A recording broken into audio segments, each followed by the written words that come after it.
अस्सलाम वालेकुम मेरी प्यारी सी सोशल मीडिया फैमिली, कैसे हैं आप सब। उम्मीद है कि सब ठीक ठाक होंगे। आज मैं आपको बताने जा रही हूँ कि गर्मियों में टमाटर को किस तरह से लंबे अरसे तक महफूज करके रख सकते हैं। आजकल गर्मी बहुत ज़्यादा है तो टमाटर जितना भी बचा के रखें तो ये ख़राब हो जाते हैं। तो सबसे पहले हमने टमाटर को अच्छे तरीके से धो के इसको ड्राई कर लेना है। उसके बाद हमने इसकी कटिंग कर लेनी है। कटिंग हम इसको नॉर्मल करेंगे जिस तरह से हम सालन वगैरह में डालने के लिए इसको कट करते हैं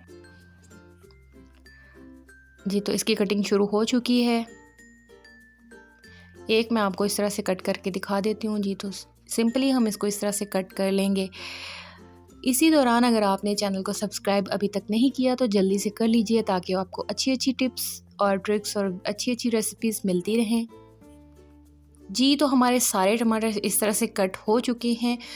अब हमने एक प्लास्टिक का बैग ले लेना है जो कि ऊपर से लॉक हो जाता हो, या तो जिप वाला हो या दूसरा जो इस तरह का होता है ऊपर से जो बिल्कुल लॉक हो जाता जी। तो इसी तरह से हम किसी चम्मच की मदद से सारे टमाटोज को शिफ्ट कर देंगे इसके अंदर और इसको हम अच्छे तरीके से ऊपर से लॉक कर देंगे इस तरह से। अब हम इसको फ्रीज़र में रख देंगे और जब हमें चाहिए होगा तो हम इसको यूज़ कर सकते हैं। जो पानी एंड पे बच गया था उसको आपने यूज़ नहीं करना। अगर आप फ़ौरन से कोई खाना बना रहे हैं तो उसमें आप डाल सकते हैं, लेकिन अदरवाइज़ आप उसको डिस्कार्ड कर सकते हैं जी। तो एक दिन के बाद मैंने इसको निकाला है तो ये देखिए अच्छे तरीके से फ्रीज़ हो चुका था। अब मुझे जितनी इसकी ज़रूरत होगी उतना मैं निकाल लूँगी और बाकी को वापस फ्रीज़ कर दूँगी।